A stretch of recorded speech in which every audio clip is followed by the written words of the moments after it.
ठीक है जी, चलिए आज का टॉपिक हम शुरू करते हैं, हाउस सिग्निफिकेटर चैप्टर 2, जिसमें मैंने बताया आपको क्या क्या पढ़ने वाले हैं। देखिए, हमारी कुंडली में ना ये भाव होते हैं। आपको मैं एक छोटी सी चीज बताऊंगा, प्लीज आज की क्लास ना अच्छे से सुनिएगा। होता क्या है कि हमारी कुंडलियों में सबसे ज्यादा आप जो कंफ्यूजन होंगे ना, गलतियां करेंगे, वो कहाँ करेंगे। अब जैसे कि ये भाव है पहला, इसमें एक नंबर लिखा है, तो आप क्या समझेंगे कि एक नंबर राशि है ये।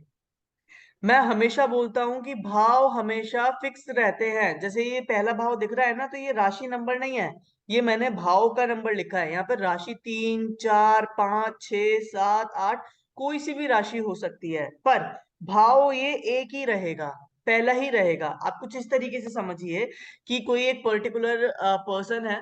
मान लो ये आपका चार्ट है, तो आपके पास ना एक जमीन है, जिस जमीन की जो टोटल मैं अगर निकालू ना, तो आप ये मानकर चले 360 गज की एक जमीन है आपके पास। अब आपने क्या करा, उस जमीन को डिवाइड कर दिया 12 इक्वल पार्ट्स में। अब वो जमीन 12 इक्वल पार्ट्स में डिवाइड हुई, तो हर एक पार्ट कितने गज का आया, 30 गज का। 360 गज का प्लॉट था, जिसको 12 इक्वल पार्ट्स में डिवाइड किया, तो 30 गज का प्लॉट बन गया। ठीक है। अब भाई सीधी सी बात है, जो प्लॉट है ना, वो वहीं रहने वाला है। प्लॉट को मूव कर सकते हो क्या आप? नहीं, प्लॉट कभी मूव नहीं। नहीं होगा। बस ये हो सकता है कि जो प्लॉट को खरीदेगा वो कहीं भी मूव कर सकता है। भाई मैं हूं, आज मैंने एक जमीन खरीदी, अब जमीन तो मेरी वहीं रहने वाली है, जमीन तो नहीं बदलेगी। लेकिन मैं तो इधर से उधर मूव कर सकता हूँ ना। हो सकता है मेरी एक जमीन क्या बोलते हैं, लेट्स सपोज दिल्ली में है, और एक जमीन मेरी वेस्ट बंगाल में है, तो मैं दिल्ली से वेस्ट बंगाल मूव कर सकता हूँ, पर मेरी जमीन तो वहीं रहेगी। तो ये जो आपकी प्लॉटिंग करी है ना आपने 12 प्लॉट्स की, ये फिक्स रहेंगे। लेकिन ये 12 प्लॉट जो आपने बेचे हैं, यानी कि उन प्लॉट के जो ओनरशिप है, वो बदलती रहेगी। भाई मेरी प्लॉटिंग है, मैंने अपनी जो प्लॉटिंग करी है ना, वो अपने हिसाब से करी है, और मैंने उनकी जो ओनरशिप है वो अपने हिसाब से बेची है। आप अपनी ओनरशिप अपने हिसाब से बेचोगे। तो इसका सीधा सा मतलब है कि आपका जो प्लॉट है, यानी कि जो हाउस है, अगर ये फर्स्ट नंबर का प्लॉट है, तो फर्स्ट नंबर का प्लॉट रहेगा। पर इसको खरीदने वाला मंगल हो सकता है, शनि हो सकता है, राहु राहु केतु, XYZ जितने भी प्लैनेट्स हैं, हमारे 9 प्लैनेट्स नवग्रह जो होते हैं, वो कोई भी इसको खरीद सकता है। तो आप इस तरीके से समझेंगे। कोई डाउट है तो आप अभी भी पूछ सकते हैं, किसी को कोई डाउट है तो। चलो, किसी को कोई डाउट नहीं है। तो हमारा जो हाउस रहेगा, ये first house, second house, third house, fourth house, fifth, six, seventh, eight, nine, tenth, 11, 12, ये नंबर याद कर लो। क्योंकि ये नंबर आपको बाद में दिखेंगे नहीं, ये नंबर कभी भी आपको देखने नहीं है, ये हाउसेस के नंबर हैं, ये याद कर लो। क्योंकि आपको जो एक्चुअल में नंबर दिखेंगे, वो सिर्फ राशियों के नंबर होंगे। यहाँ पर एक नंबर की राशि भी हो सकती है, दो की भी हो सकती है, तीन की भी, या 12 की भी। तो वो जो नंबर दिखेंगे, वो राशियों के नंबर दिखेंगे। चलिए आगे बढ़ते हैं। हम सबसे पहले लेंगे हाउस नंबर 1। चलो जी, हाउस नंबर 1 का पोस्टमार्टम करते हैं अच्छे से, इसको डिटेल में जानते हैं कि एक्चुअल में हाउस नंबर 1 क्या क्या अपने अंदर छुपा के बैठा है। चलो हाउस नंबर 1 पे आ गए। हाउस नंबर 1 मतलब कि आप खुद। आप हमेशा एक चीज का ध्यान रखेंगे कि हाउस नंबर 1 में आप खुद आते हैं जब भी आपको खुद के बारे में कुछ भी जानना है, XYZ एनीथिंग। जैसे कि आपका एटीट्यूड कैसा होगा, आपका बिहेवियर कैसा होगा, आपकी हैबिट्स कैसी होंगी। हैबिट्स फोर्थ हाउस से भी देखते हैं हालांकि, बट स्टिल आपका एटीट्यूड, आपका बिहेवियर, आपका किसी भी चीज को करने का तरीका, इसके अलावा आपकी लाइफ कितनी स्मूथ रहेगी और कितनी स्ट्रगल में रहेगी। यानी कोई भी क्वेश्चन आपसे रिलेटेड हो, तो वो हम फर्स्ट हाउस से देखेंगे। आपको इस सब का PDF मिलेगा। मैं अभी तो बहुत शॉर्ट शॉर्ट चीजें बताऊंगा, लेकिन PDF में पूरी चीजें डिटेल में होंगी।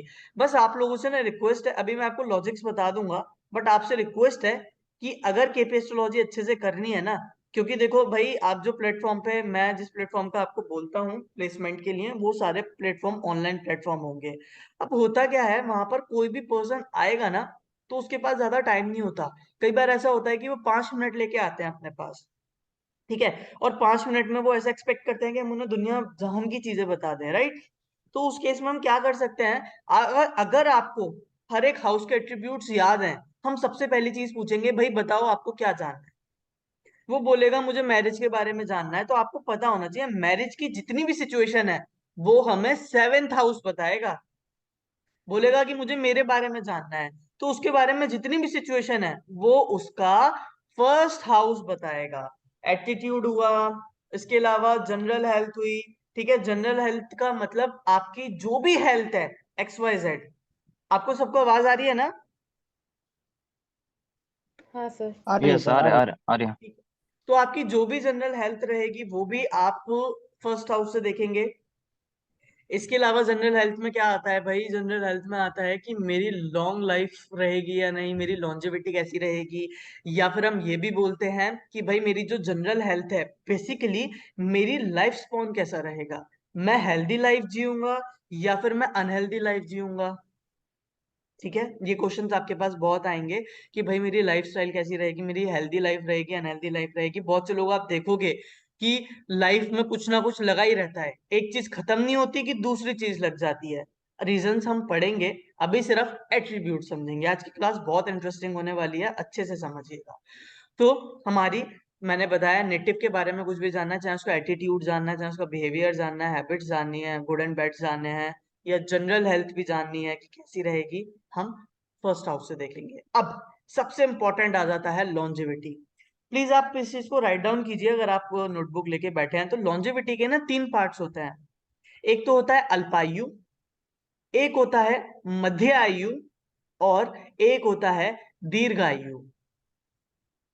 ठीक है, एक अल्पायु, यानी कि अल्पायु में ये जो आपको पोजीशन दिख रही है, ये पूरा मैंने यहाँ पर जो चार्ट बनाया है, तो अल्पायु में बच्चे की जो उम्र है ना वो यहाँ तक खत्म हो जाती है, ये एरिया।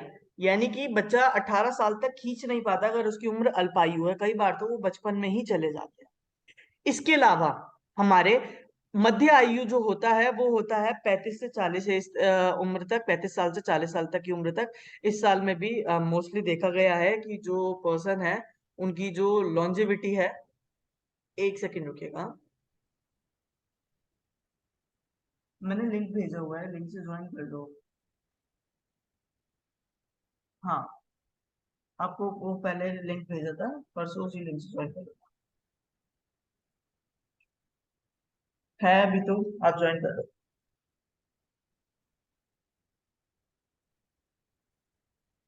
हाँ जी। तो अब मैंने जैसा आपको यहाँ पर दिखाया कि ये जो पर्सन है ना, ये मध्य आयु का पर्सन है। यानी कि ये व्यक्ति की जो लाइफ है वो 35 से 40 साल है। जिन लोगों की दीर्घ आयु रहती है वो अपना जीवन जो है लाइफ स्पॉन अच्छे से जी कर जाते हैं, मतलब 70+। अब 70+ क्यों? देखो भाई, हमारी जो कायदे में जो कहती है, हमारे जो चक्र होता है ना पूरा उसका, क्या बोलते हैं, बेसिकली हमारी महादशा जो रहती है, प्लैनेट्स का जो चक्रा रहता है वो 120 साल का रहता है। तो एक्चुअल में तो जो लाइफ स्पॉन होता है वो 120 साल का होता है। बट 70 आज की डेट में अगर कोई जी ले ना तो बहुत बड़ी एज मानी जाती है। तो 70+ कितना भी हो सकता है, पर कम से कम 70 साल तो जिएगा, 70-80 साल। ठीक है, तो ये हमारी लॉन्जेविटी रहती है।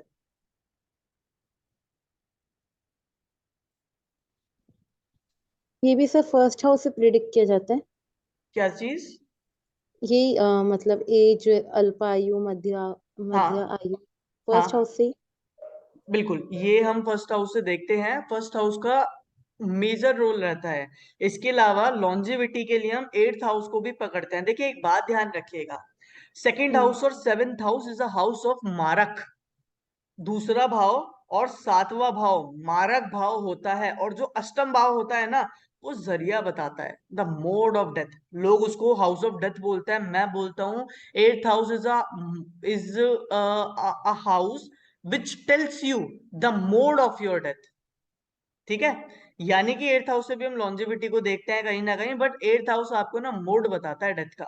बीमारी से मरेगा, एक्सीडेंटल डेथ होगी, 4 8 12 का कनेक्शन आ जाए, 4 8 12। 4th हाउस हमारा व्हीकल होता है, 8th हाउस हमारा मोड बताता है, 12th हाउस हॉस्पिटलाइजेशन करता है, 8th हाउस ऑब्स्टेकल्स भी है और डेथ का भी बोलते ही हैं। तो वो बताता है मोड क्या हो गया, 4 12, यानी कि एक्सीडेंटल डेथ। तो हम ऐसे रेक्टिफाई कर सकते हैं। और 8th हाउस में हमारे और भी कॉम्बिनेशन होते हैं जो वैदिक में, वो भी हम पढ़ेंगे, क्योंकि मैं वैदिक की बेसिक नॉलेज जरूर दूंगा ताकि आप प्रिडिक्शंस दे पाए इसके साथ साथ। ठीक है ना? तो लॉन्जेविटी के लिए फर्स्ट हाउस का कस्पल सब, अभी कस्पल सबलॉर्ड सुनने में शायद आपको लगे ये क्या बोल दिया, ये कौन सा नया टर्म यूज कर लिया। तो बेसिकली कस्पल सबलॉर्ड होता है जो सबसे ज्यादा रेक्टिफाई पॉइंट होता है किसी भी लगन का है, किसी भी हाउस का। चलिए अभी इसमें नहीं जाते, आपको शायद समझ में आएगा ना। तो हमारा लॉन्जेविटी के लिए भी हम फर्स्ट हाउस के लॉर्ड को पकड़ते हैं। क्लियर है? चलिए आगे बढ़ते हैं। जैसा हमने पढ़ा, आप सभी लोग अगर नोटबुक वगैरह लेकर बैठे हैं तो अच्छा है, आप ले लीजिए, बाकी तो मैं पीडीएफ दूंगा आपको, पर आप खुद से भी अगर नोट्स बनाना चाहते हैं तो इट्स अप टू यू। तो फर्स्ट हाउस हमारा नेटिव के बारे में बताता है, उसके बिहेवियर, उसके हैबिट्स, वो बोलता मतलब कि वो कैसा अग्रेसिव है या नहीं, वो काम नेचर का है या नहीं, उसकी जनरल हेल्थ कैसी रहेगी, ठीक है, उसकी लॉन्जेविटी कैसी रहेगी। तो आई होप फर्स्ट हाउस आप लोगों ने समझ लिया है। अब चलते हैं सेकंड हाउस पे, थोड़ा सा सेकंड हाउस का पोस्टमार्टम करके देखते हैं। चलिए इसको जूम कर लेते हैं भाई, सेकंड हाउस अपने में क्या क्या लेकर बैठा है ये हम देख लेते हैं। सेकंड हाउस में सबसे इंपॉर्टेंट चीज आती है फैमिली। सबसे पहले मैंने आपको पहले भी बताया था कि सेकंड हाउस से जो रिलेशन हम देखते हैं वो फैमिली का ही है, तो यहाँ पर भी मैं यही बोलूंगा, second house is house of family. इसके अलावा इंसान को जीवन में क्या चाहिए?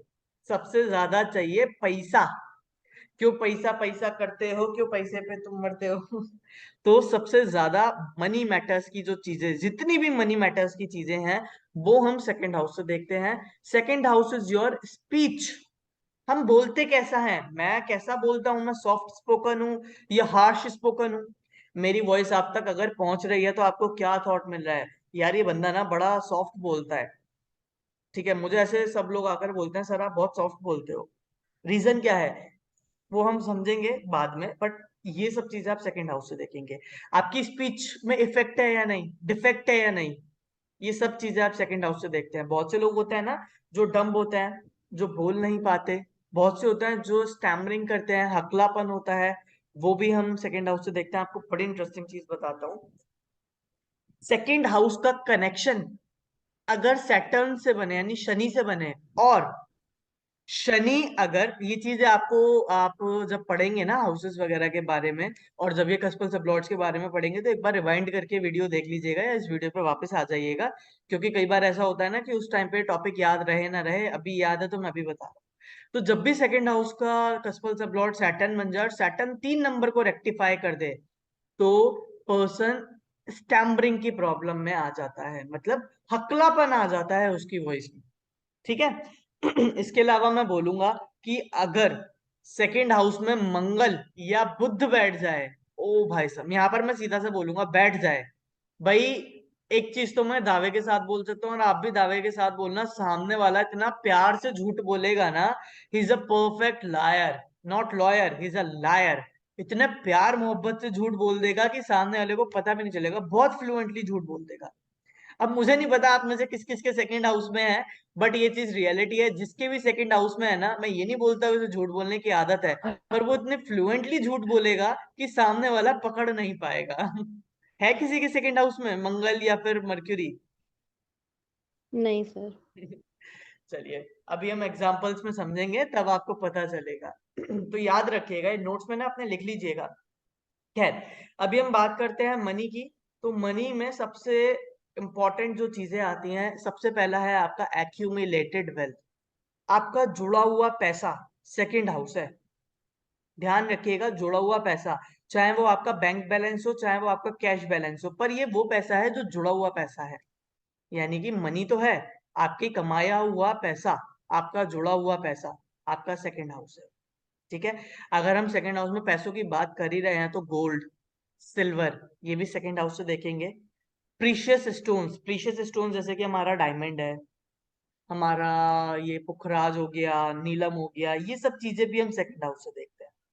इसके अलावा हमारी जो करेंसी है ना, जब सेकंड हाउस की बात हो ही रही है, अब देखो सामने आपको पैसे दिख रहे हैं मनी के ऊपर, ये क्या है, ये करेंसी है ना, तो जरूरी नहीं इंडियन करेंसी ही हो, लोग डॉलर में भी तो पैसा कमाते हैं। आज मैं किसी फॉरेन क्लाइंट से, अब जैसे कि हमारे बीच में ये प्रीतन सर हैं, प्रीतन जी आप हैं यहाँ पर? हाँ सर, मैं सुन रहा हूँ। अभी प्रीतम जी दुबई में रहते हैं। अब प्रीतम जी कोई भी अगर पैसा भेजते हैं, या प्रीतम जी जो अर्न कर रहे हैं वो धीरम में अर्न कर रहे हैं, बिल्कुल प्रीतम जी, हाँ सर, हाँ। तो क्या वो उनके लिए उनका सेकंड हाउस नहीं होगा? अब ये तो इंडियन है, तो फिर तो इस हिसाब से इंडियन मनी इनका सेकंड हाउस है? नहीं, हर टाइप की करेंसी सेकंड हाउस है, चाहे वो धीरम हो, चाहे वो यूएस डॉलर हो, चाहे वो इंडियन रुपीज हो, कोई सी भी करेंसी हो, that is second house. Please आप सभी लोग ना एक काम कीजिए, मैं पीडीएफ भेजूंगा वो एक अलग बात है, आप ना कॉपी पेन निकाल लीजिए अभी। सबके पास अगर है तो अच्छा है, नहीं तो मैं एक बार पूछ लेता हूँ सबसे कंफर्म, क्योंकि ना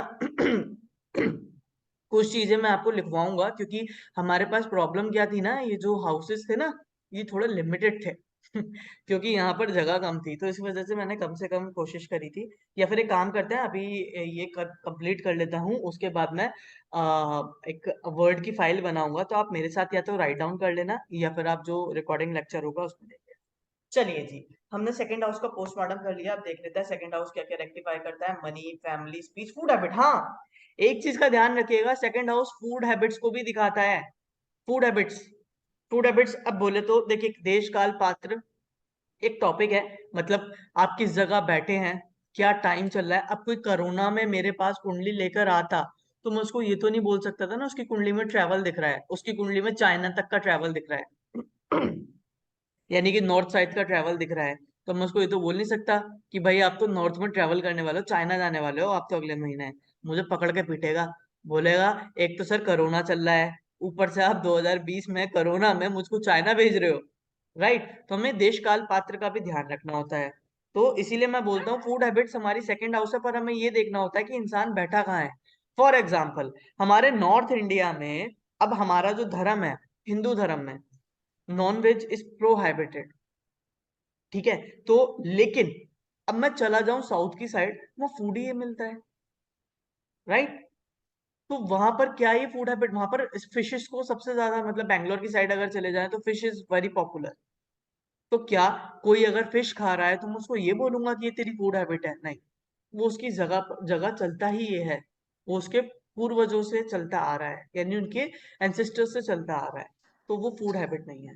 फूड हैबिट कब देखी जाती है? मान लो मैं नॉर्थ इंडिया में बैठा हूँ, मेरे घर में कोई भी अंट संट नहीं बनता है या नहीं खाते, लेकिन तब भी मेरी कुंडली में सेकंड हाउस में राहु या केतु आकर बैठ जाए, राहु या केतु आकर बैठ जाए, तो ये मुझे फूड हैबिट दे देता है। राहु केतु में भी राहु और शनि, इनका बहुत मेजर रोल आ जाता है, यानी कि अल्कोहल की प्रॉब्लम भी दे देते हैं ये लोग, एडिक्शन भी दे देते हैं।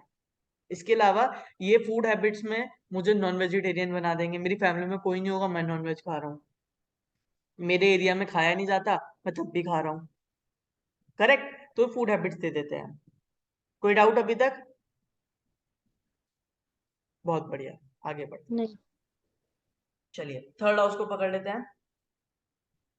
थर्ड हाउस को जूम करा हमने, जब माइक्रोस्कोपेबल लेवल पे देखा, तो हमें पता चला third house is a house of documents. Third house is a house of communication. आप एक बात समझ लेना, जब मैं अभी लिखवाऊंगा तो उसमें एक चीज ध्यान रखनी है, थर्ड हाउस को लोग ऐसे ही छोड़ देते हैं, बोलते हैं करेज का है, आपका साहस है, आपके छोटे भाई बहन है, और आपका पड़ोसी है, और शॉर्ट ट्रेवल है। ट्रस्ट मी, थर्ड हाउस बहुत बड़ा हाउस है, बहुत कुछ लेकर बैठा है अपने अंदर। चलिए, डॉक्यूमेंट्स हो गया, कम्युनिकेशन हो गया, आपका करेज, आपका साहस। चलो डॉक्यूमेंट्स किस टाइप के? डॉक्यूमेंट्स में आपका पैन कार्ड आ गया, आधार कार्ड आ गया, पासपोर्ट आ गया, वीजा आ गया, ड्राइविंग लाइसेंस आ गया, रिपोर्ट कार्ड आ गया, एडमिट कार्ड आ गया, हर एक चीज जो आपकी डॉक्यूमेंट है, हर एक चीज डॉक्यूमेंट्स में। आपका जो आप रिपोर्ट कार्ड है ना, जो आप क्विज भी कर रहे हैं, और आपको यहाँ से जो एक सर्टिफिकेट मिलेगा कंप्लीटेशन पे, वो भी आपका थर्ड हाउस है। करेक्ट, थर्ड हाउस आपका करस्पॉन्डेंस कोर्स भी दिखाता है, जो आप अभी सब कर रहे हैं ना। देखिए, मैं आज दिल्ली में बैठा हूं, पर आप में से कोई भी मेरे सामने बैठकर क्लास नहीं लेगा।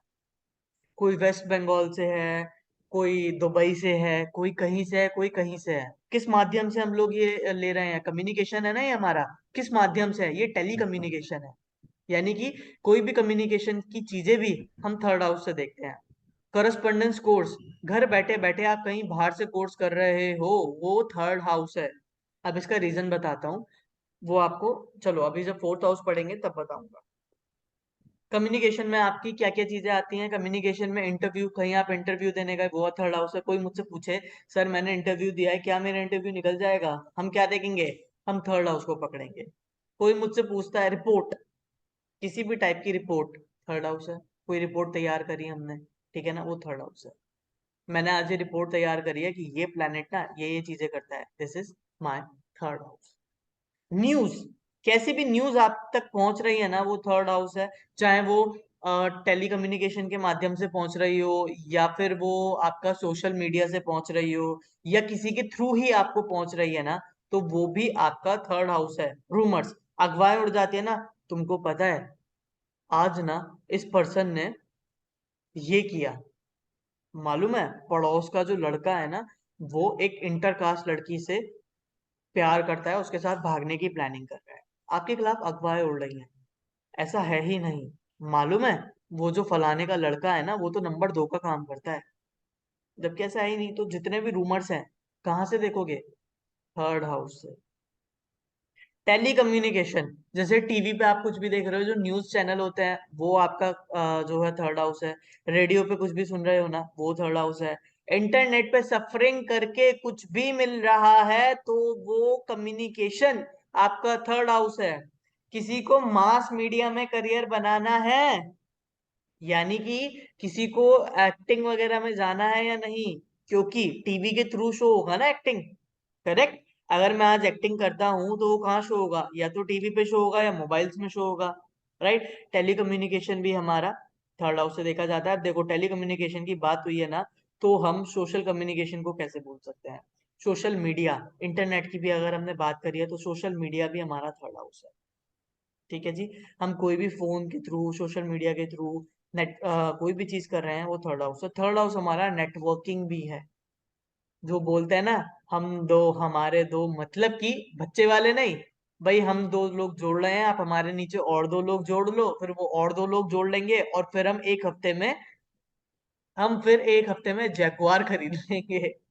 तो ये स्कीम्स आई एम श्योर आप सभी के पास आई होगी। ठीक है, मैं कंपनियों के नाम तो नहीं लूंगा, पर बहुत सी ऐसी कंपनियां हैं जिनकी साबुन की टिक्की में जैगुआर गाड़ी निकलती हैं। ठीक है। तो ऐसी बहुत सारी कंपनियां हैं, कहीं ना कहीं आप सब लोगों को पता ही होगा मैं किन किन उनकी बात कर रहा हूँ।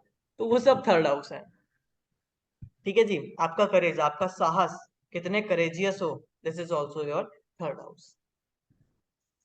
करेज, डॉक्यूमेंट, शॉर्ट ट्रेवल। हाँ, शॉर्ट ट्रेवल भी आपका थर्ड हाउस है, कि भाई कहीं पे मुझे घूमने जाना है या मैं जा पाऊंगा या नहीं। शॉर्ट ट्रेवल मतलब with in the 300 kilometres.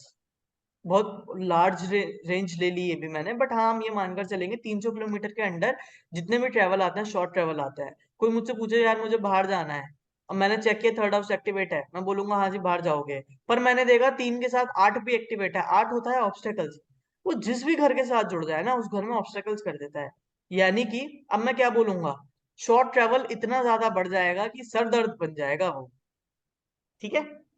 Communication, person इतना कम्युनिकेशन में इन्वॉल्व हो जाएगा ना, अब जैसे मैं हूँ इस टाइम, मैं बड़ा परेशान हूँ, 3-8 एक्टिवेट है पूरा, और मैं परेशान क्यों हूँ, मैं बोल बोल के थक जाता हूँ। क्या हुआ, 3-8 मेरा एक्टिवेट हुआ था 22 जनवरी, और 25 से 26 जनवरी के आसपास मैंने ज्वाइन करा था ये एस्ट्रोटॉक।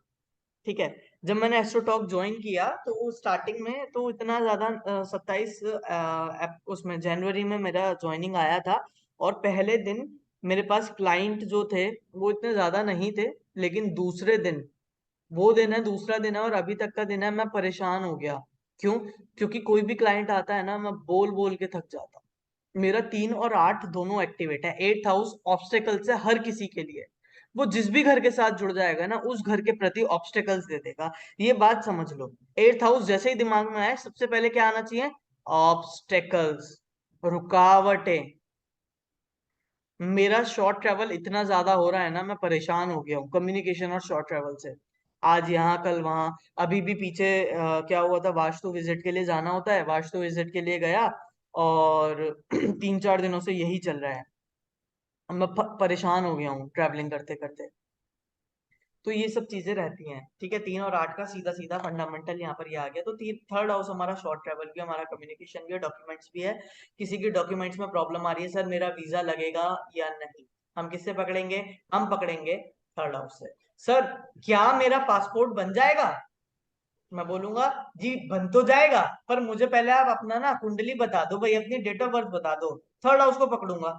थर्ड हाउस पकड़ते ही मुझे पता चल जाएगा क्या मेरा पासपोर्ट बनेगा या नहीं। चलिए, फोर्थ हाउस में आ जाते हैं। अब फोर्थ हाउस को जूम इन करते हैं। फोर्थ हाउस में आपकी बेसिक एजुकेशन, जो भी आप पढ़ते हैं ना, स्कूल वाली एजुकेशन, ये आपका फोर्थ हाउस है। लाइफ में पैसा भी मिल गया, करेज भी मिल गया, अब किस चीज की कमी है? हाँ, अब कमी है प्रॉपर्टी की। अच्छी प्रॉपर्टी चाहिए, घर चाहिए, अच्छी गाड़ी चाहिए। ये XUV 700 है ना? नहीं, ये तो 500 है। अरे यार, कोई बात नहीं, चलो इसको अपडेट कर देंगे। तो अच्छी गाड़ी चाहिए, अच्छी प्रॉपर्टी चाहिए, ऐसा बंगला चाहिए स्विमिंग पूल वाला, बेसिक एजुकेशन। मदर को भी हम फोर्थ हाउस से ही देखते हैं। फोर्थ हाउस का सबसे मेजर जो चीजें आती हैं, मदर, बेसिक एजुकेशन, प्रॉपर्टी और व्हीकल्स। ये जो बेसिक एजुकेशन है ना, ये आपकी रेगुलर एजुकेशन है। साक्षी जी, आपने मैंने कॉन्सेप्ट पढ़ाया था, आपने शायद उस क्लास में थे। हाँ, शायद थे। हर घर से 12वां घर उसके रिजल्ट को डिनाई करता है। आप लोगों ने पढ़ा है ना, प्रवत जी और हाँ साक्षी? पढ़ा। हाँ, पढ़ा है। ठीक है जी। और प्रीतम जी को तो पता ही है, वो यहाँ पे सीनियर है हमारे। तो यहाँ पर हम ये बोलेंगे कि सॉरी, बेसिक एजुकेशन ये हमारी वो एजुकेशन है जो रेगुलर एजुकेशन है, जो हम स्कूल्स या कॉलेजेस में जाकर पढ़ते हैं। अब मैंने आपको ये बोला था, थर्ड हाउस हमारा क्या है? थर्ड हाउस हमारा कोरस्पॉन्डेंस एजुकेशन है, राइट? अगर हम स्कूलिंग भी कर रहे हैं और थर्ड हाउस 4 और 3 दोनों एक्टिवेट है, तो हम ये बोल सकते हैं कि ये पर्सन करस्पॉन्डेंस से कर रहा है, मतलब स्कूल जाता ही नहीं है, ये घर बैठे बैठे कर रहा है। क्यों? फोर्थ हाउस अगर हमें एजुकेशन देता है, तो फोर्थ से ट्वेल्थ कौन सा घर हुआ? काउंट करते हैं, चलिए। Third house. Third house. बिल्कुल ठीक, यानी उससे जस्ट पीछे वाला। यहां से काउंट करेंगे, 1 2 3 4 5 6 7 8 9 10 11 12। मेरा कर्सर दिख रहा है ना आपको, माउस का? हम्म। हाँ। तो यानी कि ये वाला हाउस हुआ। जब फोर्थ हाउस हमें रेगुलर एजुकेशन देता है, तो थर्ड हाउस हमें इरेगुलर एजुकेशन देगा, क्योंकि उसके रिजल्ट को खराब करेगा। डिनाई करेगा। साक्षी जी, समझ नहीं आया, बाउंसर गया? हाँ सर, क्लियर हो रहा है। मतलब अगर फोर्थ हाउस हमें एजुकेशन दे रहा है तो मतलब जो भी हाउस हमें जो देता है उससे ट्वेल्थ हाउस वाला चीज वो हमें डिनाई करता है देने में जल्दी। Exactly exactly. अगर हमें बेसिक एजुकेशन फोर्थ हाउस दे रहा है ना, तो थर्ड हाउस उसमें प्रॉब्लम्स क्रिएट करेगा। हम ये भी बोल सकते हैं, जब भी थर्ड हाउस आता है ना, तो मैंने बच्चों की साल खराब होते हुए देखी है, मतलब एजुकेशन में। भाई, एक साल खराब हो गया, वापस से रिपीट हो गई या फेल हो गए, ऐसी चीजें भी देखी हैं। तो देखो भाई, सर हाँ जी, सर बोलिए। मतलब जैसे जैसे फोर्थ हाउस बेसिक एजुकेशन है, अगर थर्ड हाउस उस वक्त एक्टिवेट होगा तभी प्रॉब्लम क्रिएट होगा हाँ, कि नहीं, जब भी थर्ड हाउस एक्टिवेट होगा, वो प्रॉब्लम क्रिएट करेगा एजुकेशन में। वो एजुकेशन को ना रेगुलर नहीं रहने देगा। अब इसका देखो, मैं आपको एक सीधी सी चीज बताता हूँ। मैं हमेशा एक बात बोलता हूँ, आपको सारे एस्ट्रोलॉजर्स जो भी बोलते हुए मिले, आप कल को आके मुझसे बोलो, सर आप वो तो ये बोलते हैं, वो तो वो बोलते हैं।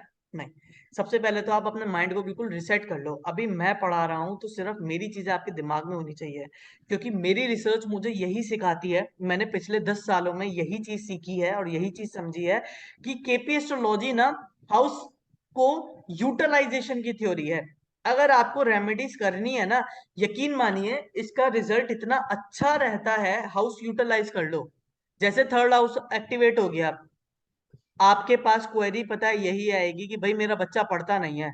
आप क्या बोलोगे? आप ये बोलोगे कि उसको ना कोई ऑनलाइन कोर्स करवा दो, या उसके एजुकेशन को कहीं ना कहीं ऑनलाइन से कनेक्ट कर दो, उसको बायजूस से पढ़वाने लगो। क्या होगा? आपका थर्ड हाउस एक्टिवेट हो गया। अब थर्ड हाउस जब एक्टिवेट होगा ना, तो वो अपना ऑलरेडी नेगेटिव रिजल्ट छोड़ देगा। So, इसका सबसे बड़ा एग्जांपल मैं आपको समझाना चाहूंगा। देखिए, बहुत केसेस में ऐसा होता है, और अभी एक केस तो ऐसा है जो हमारे सामने है। प्रीतन जी, प्रीतन जी के ब्रदर का केस है। तो हुआ क्या था कि प्रीतन जी का मेरे पास कॉल आया था, कि भाई मेरे ब्रदर को ना बहुत प्रॉब्लम हो रहा है, उसके जो सीनियर है ना वो प्रॉब्लम कर रहे हैं जॉब में। देखिए, जॉब हमारा 6th हाउस है, तो जॉब में प्रॉब्लम कौन सा हाउस होगा Sakshi ji? Fifth house sir. Fifth house. बिल्कुल ठीक है, बराबर। 5th हाउस होगा। तो प्रॉब्लम होगा। यानी कि 6th हाउस तो एक्टिवेट था नहीं, उसकी जगह 5th हाउस एक्टिवेट हो गया। भाई सीधी सी बात है, जॉब में प्रॉब्लम आ गई, वहां से रेक्टिफाई हो गया।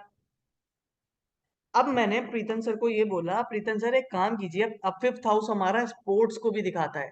तो मैंने प्रीतम सर से बोला कि आप अपने ब्रदर को बोलिए स्पोर्ट्स में इन्वॉल्व हो जाए।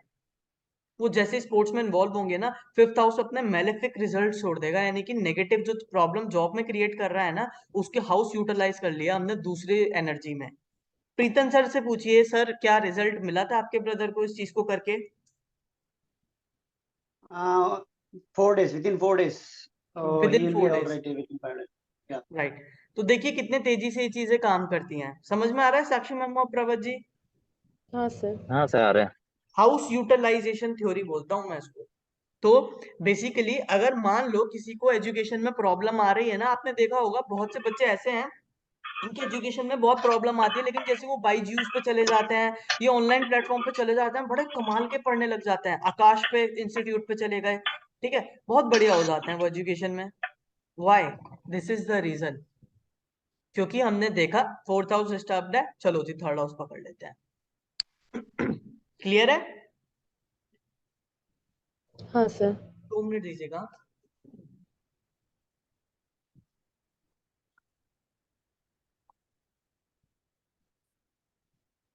यकीन मानिए अगर आप लोगों की कमांड आ गई ना एक बार, मैं ये मानता हूं मैं ठोक बजा के जब तक आपको सिखा नहीं दूंगा ना, छोड़ूंगा नहीं। ठीक है, चाहे अब उसमें 2 महीने का कोर्स है, चाहे उसमें 4 महीने लगे, चाहे 8 महीने लगे, पर आपकी कमांड ऐसी करवा दूंगा कि आप चार्ट देख कर ना प्रेडिक्ट कर पाए, सामने वाले को बता पाए सॉल्यूशंस। क्योंकि देखो, प्रॉब्लम तो कोई भी प्रश्नकर्ता आपके पास आ रहा है ना, तो वो परेशानी के साथ ही आ रहा है, वो आपके पास ऐसा तो आने रहा टाइम पास करने। और देखो एस्ट्रोटॉक ऐसा प्लेटफॉर्म है जहां पर लोग पैसा खर्च करते हैं, तो बहुत कम लोग ऐसे होंगे जो अपनी सुनाने आते हैं, ठीक है। लेकिन ज्यादातर अगर कोई आ रहा है ना, तो वो क्यों आ रहा है? क्योंकि वो परेशान है, उसको सोल्यूशन चाहिए। और सब ये बोलते हैं कि केपी के पास सोल्यूशन नहीं है, केपी घटना घटित होने का टाइम बताते हैं। मैं ये बोलता हूँ केपी से अच्छा सोल्यूशन किसी के पास नहीं है। तो आप भी ये मिरेकल्स, मैं अपनी अब क्लियर भाषा में बोलूँ ना, तो ये मिरेकल्स हैं जो आप लोग कर सकते हैं सिर्फ। ठीक है, चलिए आगे बढ़ते हैं। हमारी मदर, हमारा डोमेस्टिक एटमॉस्फेयर, ठीक है जी। डोमेस्टिक एटमॉस्फेयर मतलब कि हमारा सुकून, क्या हम कितना सुकून से रहते हैं, हमारा मेंटल स्ट्रेस कितना है कितना नहीं है, वो हम फोर्थ हाउस से देखेंगे। व्हीकल, व्हीकल्स जितने भी रहते हैं ना, गाड़ी, टू व्हीलर, फोर व्हीलर, सब vehicles four wheeler, two wheeler, aeroplane, jet plane, ठीक है जी, ये सब चीजें आप फोर्थ हाउस से देखेंगे। ठीक है, अब फोर्थ हाउस की फ्रिक्वेंसी को कौन बढ़ाएगा? मैंने आपको एक बात बताई थी, हर घर से तीसरा घर उसके रिजल्ट्स को मल्टीप्लाई करता है। हम्म। तो फोर्थ हाउस के रिजल्ट्स को मल्टीप्लाई, अगर आपको प्रॉपर्टी अगर आपको मान लीजिए व्हीकल चाहिए, कोई टॉप क्लास व्हीकल चाहिए, बहुत बढ़िया, तो आपका कौन सा घर इन्वॉल्व होना बहुत जरूरी है मल्टीप्लाई करने के लिए रिजल्ट को? Fifth house. नहीं, फोर्थ से थर्ड कौन सा बनता है? और वो fourth, oh six house, six house, sorry very sorry good. Sir. Sakshi ji आपको हाँ। क्लियर नहीं हुआ? हो गया सर। ओके, तो हम सीधा सा यहाँ पर फंडामेंटल बोलेंगे कि भाई फोर्थ हाउस जो है वो आपका व्हीकल है, और सिक्स हाउस आपके व्हीकल को बहुत मल्टीपल व्हीकल्स दे देता है। ठीक है, चलिए। हम्म। प्रॉपर्टी भी हमारी बेसिकली फोर्थ हाउस से देखी जाती है, बेसिक बेसिक एजुकेशन भी, होटल का जितना भी काम है ना, होटल इंडस्ट्री का, वो सब फोर्थ हाउस है। फोर्थ हाउस से आप वास्तु भी देखते हैं, क्या व्यक्ति को वास्तु शास्त्र में जाना चाहिए या नहीं? फोर्थ हाउस है, क्यों फोर्थ हाउस? क्योंकि घर है ना आपका, your house is your fourth house. आपका प्रॉपर्टी, आपका घर, जिस घर में आप रह भी रहे हैं हम्म। ना, वो भी फोर्थ हाउस है। ठीक है, तो जो फोर्थ हाउस है ना, वो ये भी बताता है कि जो पर्सन है, सॉरी, हाँ जी, तो जो फोर्थ हाउस है ना, वो ये भी बताता है कि आपकी जो प्रॉपर्टी है या जहाँ आप रह रहे हैं, वो जगह कैसी है, कितनी सुंदर है या नहीं, सब चीजें आपको बताता है। ठीक है, तो मैन्युफैक्चरिंग का काम भी फोर्थ हाउस का है, हम मैन्युफैक्चरिंग भी फोर्थ हाउस से देखते हैं। खैर इसका भी एक लॉजिक है, ये मैन मेड मैन्युफैक्चरिंग है, नेचुरल चीजों की मैन्युफैक्चरिंग नहीं है। चलिए आगे बढ़ते हैं। आगे हम जब जूम इन करेंगे तो फिफ्थ हाउस हमारे पास आएगा, और फिफ्थ हाउस से हम देखते हैं फर्स्ट चाइल्ड। देखो कितना प्यारा सा बच्चा है हम्म। ना, तो ये जो बेबी है ये हम फिफ्थ हाउस से देखेंगे। स्पेक्यूलेशन, गैम्बलिंग, भाई क्या मेरा ड्रीम 11 में कुछ हो सकता है? किसी ने मुझसे क्वेश्चन पूछा था, तो उसका आंसर फिफ्थ हाउस से पकड़ेंगे। क्या मेरा शेयर बाजार में कुछ हो सकता है? किसी ने मुझसे क्वेश्चन पूछा था, उसका आंसर हम फिफ्थ हाउस से पकड़ेंगे। प्रीतम सर, फिफ्थ हाउस की पोजीशन अच्छी है या नहीं आपकी? सर बिल्कुल ठीक है, मगर थोड़ा ऑब्स्टिकल्स तो है ही। हाँ, तो कर रहे हो शेयर मार्केट आप? हाँ सर, सीख रहा हूँ। हाँ, तो अभी आपने जो शेयर वगैरह जो कल आपसे डिस्कस हुआ था, फिर परचेज किया या नहीं? नहीं सर, सैलरी आने के बाद। सैलरी आने का, ओके। तो स्पेक्यूलेशन, शेयर मार्केट है, ड्रीम इलेवन है, सट्टा है, गैम्बलिंग है, ये सब फिफ्थ हाउस बताता है। फिफ्थ हाउस की जब बात हो तो गर्लफ्रेंड बॉयफ्रेंड कैसे भूल सकते हैं भाई। भाई देखो, मैं अपने पर्सनल एक्सपीरियंस से बता रहा हूं, और जहां तक मुझे लगता है ये बात साक्षी जी भी बता पाएंगी। साक्षी जी, एस्ट्रोटॉक पे सबसे ज्यादा क्वेश्चंस किससे रिलेटेड आते हैं? लव लाइव ही आते, करेंट फीलिंग्स। Current feeling. भाई मेरी उसके लिए करंट फीलिंग क्या है? अब ये करंट फीलिंग आप टैरो कार्ड से बताती हैं, अब आप एस्ट्रोलॉजी से भी बता पाएंगी, और यकीन मानिए बहुत अच्छे से बता पाएंगी। फिफ्थ हाउस को पकड़ना होता है लव के लिए।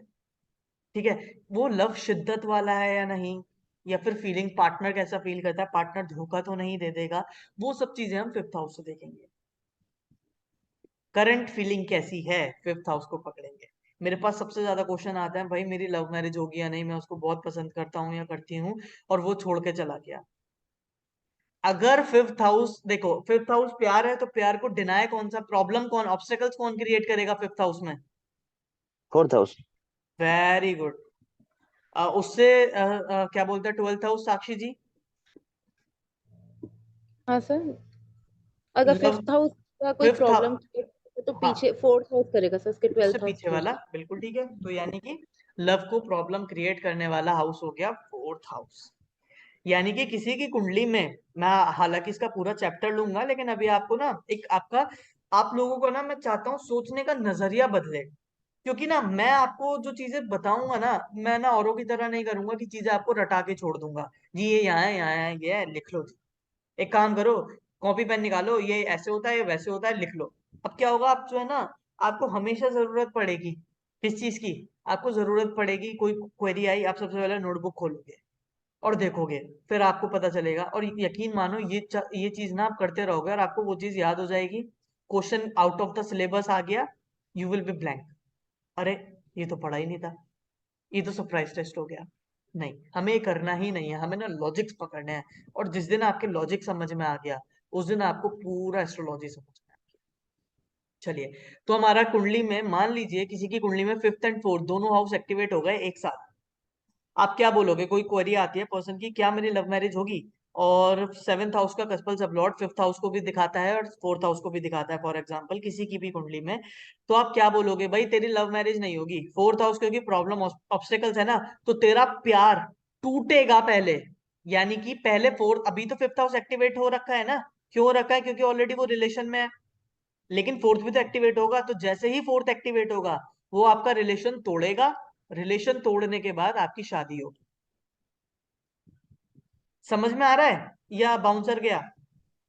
सर रिलेशन सर तोड़ेगा अगर मतलब एक फिर सेकेंड, एक उसी सेकेंड, पर्सन साक्षी जी की, पहले आप बोलिए। रिलेशन तोड़ेगा मतलब फिर उसी पर्सन से ही शादी होगी कि? नहीं, फिर किसी और पर्सन से शादी होगी रिलेशन टूट के, क्योंकि 4 नंबर आ गया ना, 4 नंबर ने 5 को खराब कर दिया, रिलेशन को ही खराब कर दिया, यानी कि एक रिलेशन जीवन में जरूर खराब होगा। अब देखो, क्वेश्चन अगर ये आया ना आपके पास कि क्या मेरी इससे ही शादी होगी, तो हम्म आप उससे ये पूछेंगे कि क्या पहले कोई रिलेशन या रिश्ता खराब हुआ है, वो हम्म बोलेगा नहीं, तो आप ये बोलेंगे नहीं जी, he is not the one, okay. रिश्ता या रिलेशन खराब होगा। बोलिए प्रवत जी, आप क्या बोल रहे हैं? मैं बोल रहा हूँ, अगर वो शादी में कन्वर्ट होगा कि नहीं होगा, उसके लिए आपको सेवन तो देखना पड़ेगा ना। हाँ, हमें सेवेंथ, वो तो एक अलग कॉन्सेप्ट है, लेकिन अगर 4 आ रहा है ना, तो वो शादी में कन्वर्ट नहीं होने देगा, अनटिल अनलेस हम वो फोर्थ टूट हाउस जाएगा। में। सॉरी, वो तो टूट जाएगा, फिर रिलेशन टूट जाएगा ना, वो एक्टिवेट हो बिल्कुल, जाएगा तो फोर्थ बिल्कुल, हाउस। बिल्कुल, अनटिल अनलेस हम फोर्थ हाउस की एनर्जी को यूटिलाइज ना करवा दें। अब भाई परेशानी तो लेकर आ गया, सोल्यूशन बताओ। आप लोग एक चीज का हमेशा ध्यान रखेंगे, प्रवत जी अभी तो चलिए आप जब ये कोर्स कंप्लीट कर लेंगे ना, तो आपका प्लेसमेंट का पूरा जो भी रहेगा वो तो मैं अपने साइड से देखूंगा, बेफिक्र रहिए। बट मैं साक्षी जी आपको बोलना चाहूंगा कि हाँ सर। आप लाइव करते हैं? हाँ सर, आती हूँ लाइव।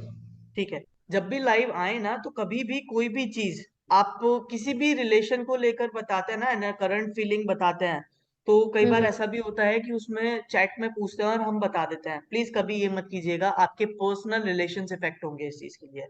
आप उनसे डोनेशन मांग लीजिए, भले ही बिंदास होके कि भाई मुझे फ्लावर डोनेट कर दो, मुझे हार्ट डोनेट कर दो, या मुझे XYZ कोई भी चीज डोनेट कर दो, ताकि मैं आपको एनर्जी एक्सचेंज के बदले में कुछ बता पाऊं। या फिर आप ये भी बोल सकते हो, अगर आप नहीं भी डोनेट करना चाहते हो तो फॉलो ही कर लो, क्योंकि मुझे एक्सचेंज तो करना है अ, एनर्जी। सर साक्षी हाँ जी नहीं बोलता है ऐसे, करंट बिलिंग नहीं देता है चैट पे किसी को भी, क्या और चेक क्या भी नहीं प्रवत जी? करता है ऐसा। साक्षी जी नहीं देते करंट बिलिंग किसी को चैट पे, चेक नहीं, भी नहीं कभी करते कभी कभी। हो जाता, नहीं कभी कभी हो मैं जाता। जहाँ भी देखता हूँ तो कभी नहीं करते, मैं देखा नहीं आज तो। ओके, हम्म। चलिए आप इस चीज का ध्यान रखेंगे, ठीक है। एनर्जी जरूर एक्सचेंज करनी है किसी भी चीज के लिए। एक्चुअल में मैं ये मानता हूँ, इंसान का ना अगर लव रिलेशनशिप उड़ जाए ना, वो बड़ा स्ट्रेस्ड हो जाता है। और मैं इसलिए हमेशा एक हम्म। बात बोलता हूँ, आप लोगों को भी ये बात ध्यान रखनी है कि कभी भी किसी को कोई भी चीज फ्री ऑफ कॉस्ट नहीं बतानी। आगे बढ़ते हैं। क्लियर है ना अभी तक? क्लियर है।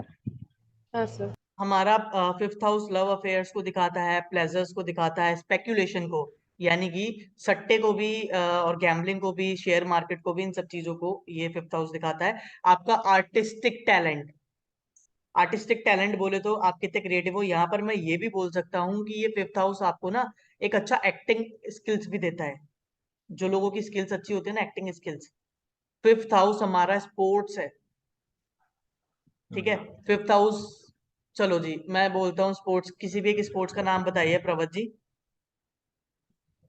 क्रिकेट। क्रिकेट। साक्षी जी किसी भी एक क्रिकेटर का नाम बताइए। विराट कोहली। विराट कोहली। तो विराट कोहली क्यों है? क्योंकि उसका फिफ्थ हाउस सबसे ज्यादा स्ट्रॉन्ग काम कर रहा है। फिफ्थ हाउस इतना ज्यादा स्ट्रेंथन है, हम देखेंगे जब हम प्रैक्टिकल पे आएंगे, जब हम कुंडलियां खोलेंगे, आपको पता चलेगा कि विराट कोहली क्यों है एक्चुअल में। और आप यकीन नहीं मानेंगे कि विराट कोहली का जो ये टाइम फेज गया था पीछे, तो मैंने क्लास में, मेरी रिकॉर्डेड लेक्चर है, और ये 2000 क्या बोलते हैं 20 के बाद का, 21 के आसपास का है, जिसमें जब हम लोग रिसर्च कर रहे थे, मैं पढ़ा रहा था, तो मैंने ये भी बोला था 2022 में ना विराट कोहली ऐसे खेलेगा मानो उसे बैट पकड़ना नहीं आता। क्यों? क्योंकि उसका फोर्थ हाउस एक्टिवेट हो रहा था, और वही हुआ। 2022 विराट कोहली का इतना बेकार गया, वो जीरो पे आउट हो रहा है, 2 रन पे आउट हो रहा है, वो इतना डिप्रेशन में, इतना स्ट्रेस में चला गया। और हाँ, जैसे ही वो एक भी फोर्थ सेंचुरी हाउस, नहीं था उसका। क्या? 2 साल एक भी सेंचुरी नहीं किया जब लॉकडाउन का पहले, बहुत बेकार गया उसका। बहुत बेकार गया। एग्जैक्टली क्यों? क्योंकि हम्म। उसका फोर्थ हाउस एक्टिवेट था। अब देखो, ये प्रिडिक्शन ऐसा कुछ नहीं है कि भाई मुझे कुछ ऐसा ख्याल आ गया, नहीं, ये सिंपल सा कैलकुलेशन है जो देखकर मैंने बोला। मेरी रिकॉर्डिंग लेक्चर है कोई, उसमें होगा, मैं भेजूंगा जरूर, उसको सुनिएगा। 2021 का वो लेक्चर था, उसमें मैंने ये चीज बोली थी कि भाई इसका तो फोर्थ हाउस एक्टिवेट हो रहा है, इसका तो स्पोर्ट्स ऐसे खेलेगा जैसे मानो उसे बैट पकड़ना नहीं आता, जैसे मानो कभी खेला ही नहीं। और जैसे ही वापस से फोर्थ हाउस की दशा चली गई, वो वापस से अपने फॉर्म में आ गया। चलिए, सिक्स्थ हाउस। अच्छा सिक्स्थ सर, हाउस एक हमारा, क्वेश्चन है। सॉरी। सर एक क्वेश्चन है। हाँ एक जी, क्वेश्चन है। हाँ जी। जैसे आप बोला है आर्टिस्टिक टैलेंट फोर्स, ये तो विराट कोहली का जो आप एग्जांपल दिया, ये तो एज उसका करियर ही है ना। तो आप उसका मतलब लाइफ पे वो स्पोर्ट्स करियर रिलेटेड कर रहे हैं, तो कहीं ना कहीं अपना फ्यूचर करियर को भी इंडिकेट करते हैं। किसको? मैं समझा नहीं, आपकी आवाज नहीं आई। ट्रेडर्स? नहीं नहीं, जॉब जॉब करियर होता है ना, हाँ उसका हाँ। लाइफ पे क्या काम कर रहा है। तो जैसे स्पोर्ट्स तो उसका करियर ही हो गया ना, तो नहीं अपना नहीं फ्यूचर नहीं, उस करियर को आप, भी इंडिकेट। हाँ देखो, आपका क्वेश्चन मैं समझ गया, लेकिन उसने करियर ही अपना फिफ्थ हाउस बना लिया ना। अब मैं एक बात बताओ, किसी अच्छा। को करियर में प्रॉब्लम आ रही है, मैंने क्या बोला था? मैंने अभी आपको एग्जांपल दिया था कि स्पोर्ट्स में इन्वॉल्व हो जाओ, जॉब ठीक चलेगी। आपने यूटिलाइज कर लिया ना फिफ्थ हाउस। अच्छा। प्रीतम जी ने क्या बताया था कि उनके ब्रदर को विद इन 4 डेज रिजल्ट आ गया, वो जैसे ही रिजल्ट आ गए, जैसे ही वो अपने फिफ्थ हाउस को एक्टिवेट किया, उनका सिक्स्थ हाउस हाँ, काम पोस्ट करने में लगा, चल। एनर्जी डाइवर्ट हो गई। हम्म। Okay okay.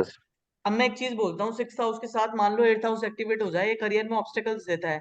पर मैं ये बोलता हूँ, अगर करियर ही वो पर्सन अपना ऐसा बना लेना कि जैसे कि इंश्योरेंस सेल करने का, कमेटी का, या फिर टीचिंग उसमें चला जाए, मतलब कि जो इंस्टीट्यूट्स रहते हैं ना, इंस्टीट्यूट्स का बिजनेस खोल ले, तब बढ़िया रहेगा। या फिर मैं तो देखो ये भी बोलता हूँ कि जुगाड़ से पैसा कमाने लगे, बहुत बढ़िया रहेगा। भले ही एट्थ हाउस ऑब्स्टेकल्स है, लेकिन तब भी एट्थ हाउस की एक्टिवेशन करते ही उसका पैसा जो है या उसका करियर है वो इंश्योरेंस में बहुत बढ़िया रहेगा, इंश्योरेंस बेचने लगे। क्यों? 8th हाउस आपको डेथ भी बताता है, और इंश्योरेंस आपको वो पैसा बताता है जो आपने कमाया नहीं, ओ सॉरी 8th हाउस आपको वो पैसा बताता है जो आपने कमाया नहीं है। तो इंश्योरेंस से भी तो आपको वही पैसा मिलता है। इंश्योरेंस, मान लो कि बाइक का एक्सीडेंट हो गया, हाँ 8th हाउस का पैसा हमेशा बुरी खबर के साथ आएगा, ये बात ध्यान रखिएगा।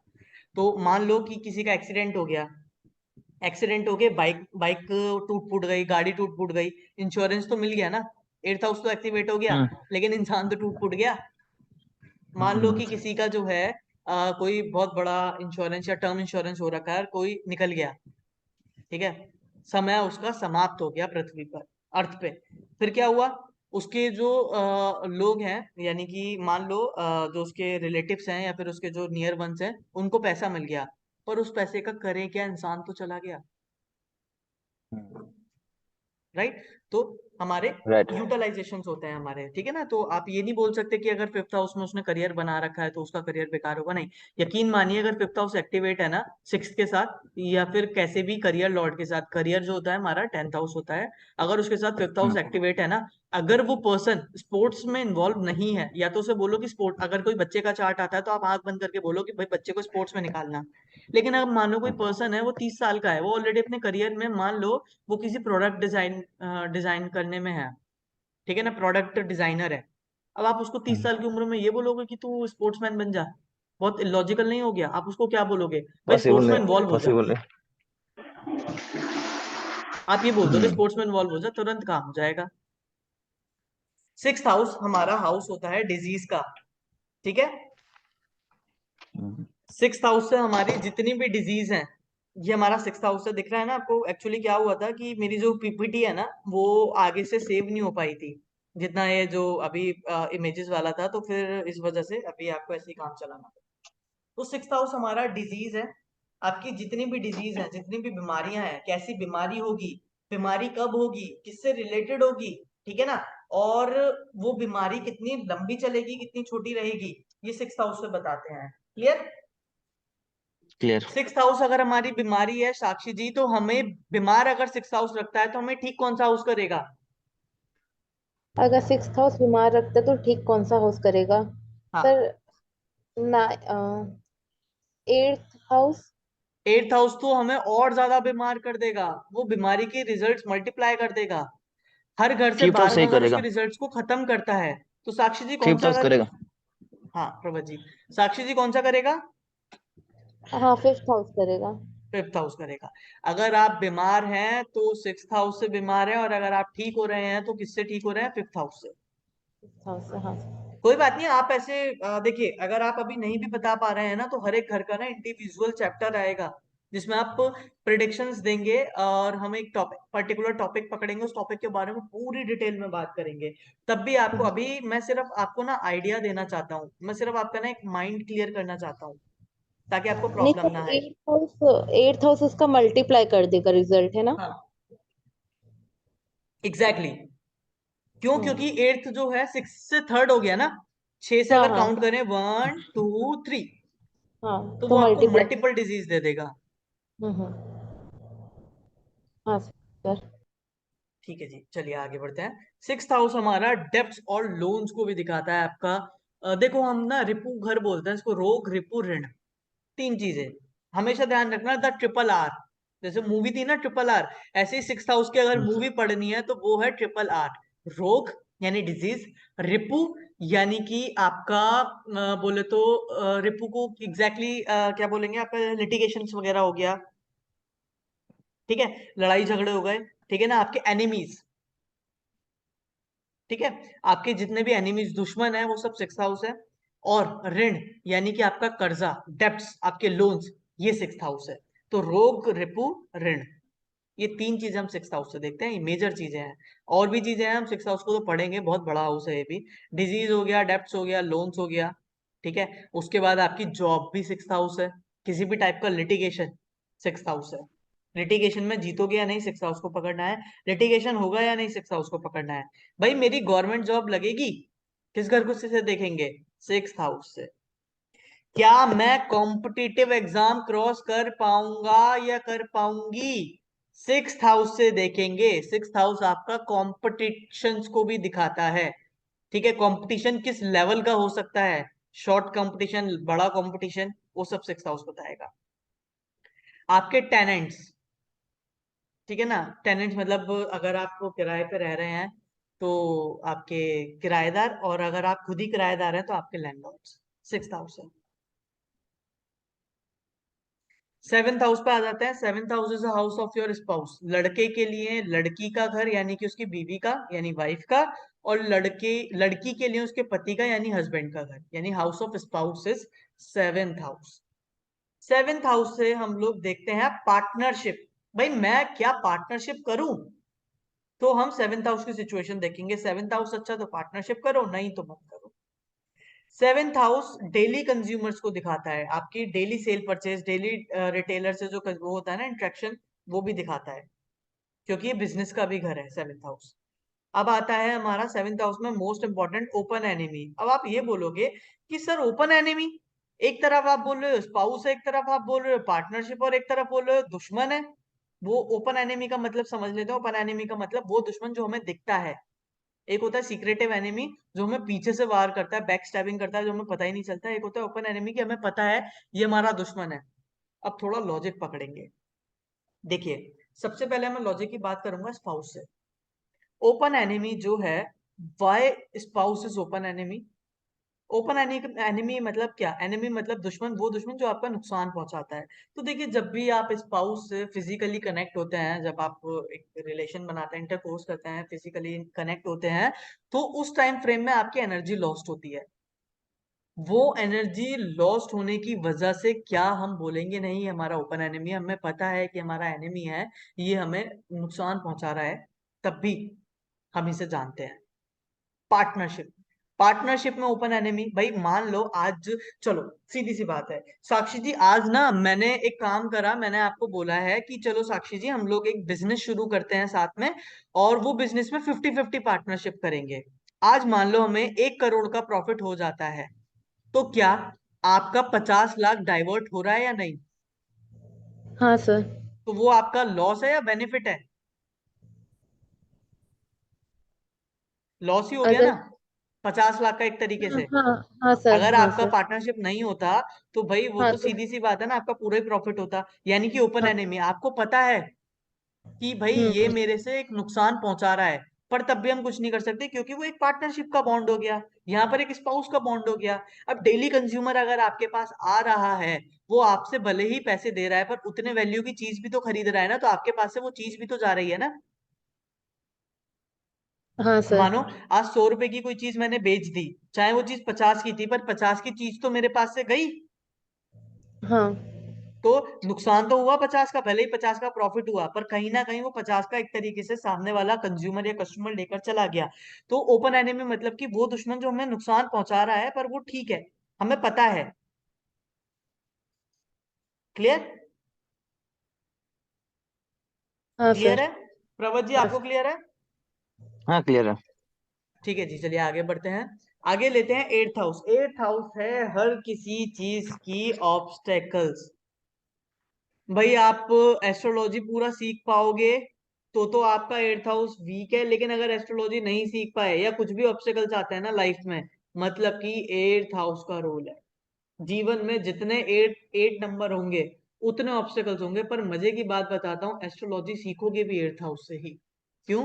क्योंकि आपका जो गुप्त ज्ञान है, सीक्रेटिव नॉलेज, पूरा तंत्र, पूरा आप तंत्र भी बोलेंगे, सीक्रेटिव नॉलेज भी बोलेंगे, इसके अलावा आपकी मिस्ट्री 8th हाउस है। अब जो एस्ट्रोलॉजी है वो एक मिस्ट्री तो है, एक ऐसी मिस्ट्री है जिसे कोई भी पूरी तरीके से सुलझा ही नहीं पाया। आपका ऑकल्ट, अध्यात्म 8th हाउस है। क्लियर है? हाँ सर। क्लियर है। सर 8th हाउस में मेरे राहु प्लेस है अकॉर्डिंग टू केपी कुंडली। अच्छा, अब मैं आपको एक चीज बताता हूँ, अगर आपके राहु प्लेस्ड है ना, तो देखो राहु मंगल ये 2 ग्रह रिसर्च के हैं। आपके दिमाग में ना, जब आप ये हाँ सीखोगे ना, आप इतना रिसर्च करोगे ना, इसमें हमेशा कुछ ना कुछ ढूंढते रहोगे, कुछ नया, कुछ अपना। आपका हाँ दिमाग, आप ना आपके साथ ये भी रहेगा कि आपकी जो चीजें है ना, आप इजीली गिव अप नहीं करोगे किसी भी चीज पे, आपको ना रिसर्च करने का बहुत शौक रहेगा चीजों को। और हाँ स्पेशली एस्ट्रोलॉजी की जब बात आएगी ना, तो आपकी क्यूरियोसिटी बहुत ज्यादा बढ़ जाएगी। हाँ सर। घर में सीलन की प्रॉब्लम है? किसकी सर? आपके घर में सीलन रहती है क्या? पानी की जो प्रॉब्लम रहती है सीलन की? सर ऐसे तो नहीं है प्रॉब्लम अभी कुछ। अच्छा, और कोई ऐसा टैप है जो कंटिन्यू चलता रहता है, मतलब जहाँ से पानी लीक होता है? हाँ सर, वो टेरेस में था वैसा। हाँ, तो ये आपके राहु का पहचान है, ये बताता है कि ये चीज कंफर्म्ड है। भाई अच्छा है, हम्म। एस्ट्रोलॉजी सीख लो। मैं तो ये बोलता हूँ राहु 8th में लेके बैठे हो, एस्ट्रोलॉजी सीखोगे ना तो हाँ इतना सर। अच्छे से कर पाओगे ना, बहुत अच्छे से कनेक्ट भी कर पाओगे और डीपली इसको एनालाइज भी कर पाओगे। क्योंकि देखिए एक ठीक। बहुत जरूरी चीज आ जाती है एनालाइज करना किसी भी चीज को। हाँ और सर। राहु आपका क्वेश्चन है, मैंने आपको पहली क्लास में बोला था, जब तक राहु को खड़ा नहीं करोगे जब तक आप हम्म। एस्ट्रोलॉजी नहीं सीखोगे। चलिए जी, हाँ सर। आगे बढ़ते हैं। 8th हाउस आपका ऑब्स्टेकल्स है। फोरकास्ट भी आप प्रेडिक्ट कर सकते हो? सर मेरा एक इंटरप्शन। हाँ जी बोलिए। थोड़ा फोरकास्ट भी अच्छा प्रेडिक्ट कर सकते हैं ये लोग? मतलब मैं समझा नहीं। फोरकास्ट मतलब भविष्य, शायद को भविष्य अगले भविष्य बा- बिल्कुल भविष्य का बिल्कुल बोल अगले रहे बिल्कुल हैं। वर्ल्ड कप कौन बिल्कुल। जीतेगा? फोरकास्ट उनसे फोरकास्ट। पूछिए। बिल्कुल। ये साक्षी लोग, जी, आप बोलिए। हाँ। सॉरी, नहीं नहीं, बोलिए साक्षी जी, बोलिए बोलिए। आप फोरकास्ट अच्छे से प्रिडिक्ट कर सकते हैं? हाँ भाई, ये तो रिजल्ट होने वाला ही है, ऐसा वाला चीज डेफिनेटली जो घर देखिए, में। बिल्कुल ये चीज प्रीतम जी ने बिल्कुल ठीक बोली। एक्चुअल में क्या होता है ना, साक्षी जी, कि राहु जिन लोगों का 8th हाउस में रहता है ना, वो लोग ना लेकर आते हैं कुछ पास्ट लाइफ से। वो लोगों की जो फोरकास्ट होते हैं ना, जो प्रिडिक्शंस होती है ना, वो ऐसी होती है। मतलब कई बार आपने ऑब्जर्व किया होगा कि आपको ना टैरो कार्ड्स की भी जरूरत नहीं पड़ेगी किसी को प्रिडिक्ट करने के लिए। हाँ आपकी सर। आपकी रेमेडीज आपको पता नहीं है पर तब भी लग जाती होंगी। हाँ सर, ये होता है। और एक्चुअल में मैं टैरो कार्ड सीखी भी नहीं हूँ। हाँ अलग ही है इसका, मैं नहीं सीखी हूँ, क्लासेस नहीं ली हूँ, कोर्स नहीं की हाँ। हूँ। This is my first astrology course, KP. Okay, तो ये राहु का है भाई, कि राहु ना इंट्यूटिव पावर बहुत तगड़ी दे देता है। तो प्रीतम जी बिल्कुल ठीक बोल रहे हैं, फोरकास्ट बहुत अच्छा करवा देता है ये। प्रीतम जी और कुछ था आपका? नहीं सर, नहीं, बाद में। ठीक है, थैंक यू सो मच। आपने इस चीज को एक हाईलाइट किया। क्योंकि कई बार ऐसा होता है ना कि चीजें ना कुछ अभी कन्वर्सेशन में, अब मैं आपको बता रहा हूँ, अभी ये चीज हाईलाइट हुई है ना, यकीन मानिए आप पूरे के पूरे 12 भाव भूल जाएंगे पर 8th हाउस में राहु को कभी नहीं भूल पाओगे अब आप सब लोग। क्योंकि अब वो एक क्या बोलते हैं, एक हाईलाइट हो गया वो एरिया, कि भाई अगर 8th हाउस में राहु है तो भाई इस पर्सन की इंटरप्रिटेशन बहुत अच्छी है। चलिए, अनअर्न्ड इनकम, वो पैसा जो आपने कभी कमाया ही नहीं है, वो पैसा आपका 8th हाउस है। क्यों? क्योंकि हमसे दूसरा हमारा पैसा है, हमारे से सेकंड हाउस, हमारा फर्स्ट हाउस हम नेटिव खुद हो गए और उससे सेकंड उसका पैसा हो गया। मैंने बताया था second house is house of finance. तो हमारे से सामने वाला, आज मैं अपने लिए फर्स्ट हाउस हूं, तो मेरे लिए 7th हाउस पता है कौन हो? जरूरी नहीं है मेरा पार्टनर ही मेरे लिए 7th हाउस हो, मेरा स्पाउस ही मेरे लिए 7th हाउस हो। इस टाइम आप मेरे कस्टमर या कंज्यूमर हो, आप मेरी नॉलेज को कंज्यूम कर रहे हो, तो यानी कि 7th हाउस आप मेरे लिए हो। तो जब मेरा पैसा मेरा सेकंड हाउस है, तो आप लोगों का पैसा आपका सेकंड हाउस होगा। तो आपका सेकंड हाउस कौन सा बना? 7 से सेकंड कौन सा हाउस बना? 8th house. 8th house. यानी कि सामने वाले का पैसा 8th हाउस है, तो वो पैसा जो मैंने कमाया ही नहीं, अगर वो पैसा मेरे पास आ रहा है, तो मतलब कि मेरा 8th हाउस पूरी तरीके से एक्टिवेट है। ठीक है, क्लियर है? हाँ सर। चलिए, प्रवत जी क्लियर है? कैसा, एक क्वेश्चन था। हाँ जी। जैसे अगर रेड हाउस में राहु और बुध एक साथ रहेगा तो क्या हो सकते हैं? देखिए वो हम उस पर नहीं जाएंगे अभी। राहु और बुध एक अच्छा साथ रहेंगे तो उनकी प्रेडिक्शंस बहुत अलग हो जाती हैं। काम में डिले होना, अच्छा अच्छा। काम नहीं बनना, वो चीजें आपको मैं बता दूंगा, पर आपको लॉजिक समझना है। और फिर हमें राशि भी देखनी ओ, होती है, क्या राशि है। ऐसे लोगों के सर में दर्द की दिक्कत रहती है।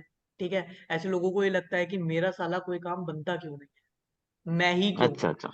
परेशान हो जाते हैं। जैसे ठीक सर है, अगर डिजिट का तो ये तो मल्टीप्लाई करते हैं ना, एट क्या? हाउस। डिजिट डिजिट जो अपना हेल्थ इशू रहता है ना, हाँ, उसको मल्टीप्लाई करते हैं ना एट हाउस। बिल्कुल करता है। मतलब सिक्स हाउस को। ओके। देखिए डिफिकल्टीज को आपकी डिफिकल्टीज बढ़ाता है मल्टीपल हेल्थ इश्यूज। देखिए यहाँ पर आपको लिखा हुआ दिख अच्छा। रहा होगा, 8th house is house of multiple health issues. अब देखिए हमें ना ये हम्म नहीं है कि कहीं की ईंट कहीं का रोड़ा बैठाना है। मान लो अगर हमें 8th हाउस का यूज देखना है ना, तो हमें 8th हाउस के कस्पल सब प्लॉट को पकड़ना है, सिंपल। ठीक है। और दूसरा हमें अच्छा। ये भी देखना है कि भाई 6th हाउस का कोई रिलेशन बन रहा है या नहीं 8th हाउस से। जरूरी नहीं है 4th हाउस के प्लेनेट का अगर 8th हाउस से रिलेशन बन रहा है तो आप ये बोल दोगे कि मल्टीपल डिजीजेस होंगी, नहीं। वो मल्टीपल डिजीज किसको होंगी फिर? चलिए आपके लिए क्वेश्चन है, मैं देखता हूँ, बारी बारी से आऊंगा। मान लो कुंडली में 4-8 नंबर एक्टिवेट है, तो वो मल्टीपल डिजीज किसको देगा? सबसे पहले प्रवत जी आप बताएंगे। 4 नंबर।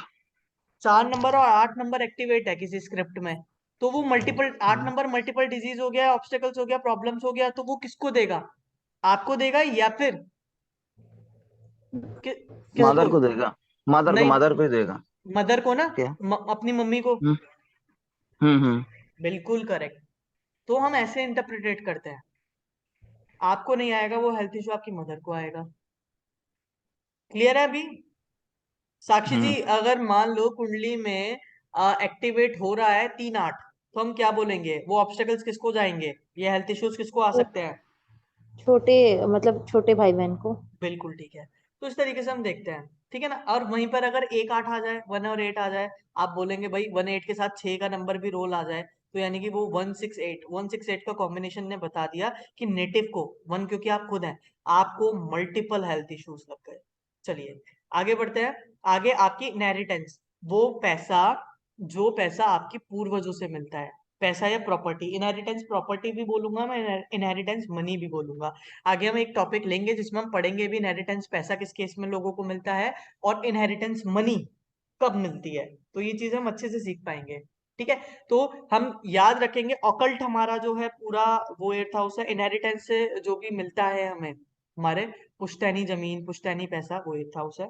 ऑकल्ट हमारा 8th हाउस है। और मिस्ट्री, आप कितने चुप चुप रहते हैं, कोई पेट में अपनी बातें कितना छुपा पाता है, वो 8th हाउस है। अब राहु 8th हाउस में बैठा है, यानी कि आप अपनी बातें बहुत सीक्रेटिव नहीं हो, इजीली लोगों को बता देती हो, और उसकी वजह से आपको प्रॉब्लम होती है, साक्षी जी। हाँ सर, ट्रू। तो ये सब चीजें आप देख सकते हैं 8th हाउस से।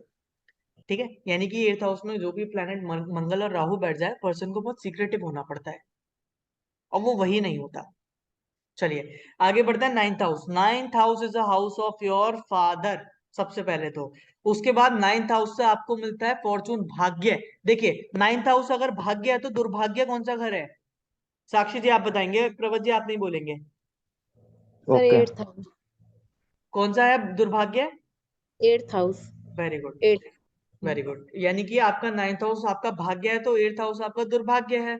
चलिए आगे बढ़ते हैं। रिलीजियस एक्टिविटी है, रिलीजन, आपका जो धर्म है, वो आपका 9th हाउस है। आपकी कोई भी रिलीजियस एक्टिविटी हो रही है, पूजा हो रही है घर में, कुछ भी रिलीजियस एक्टिविटी हो रही है, that is your 9th house.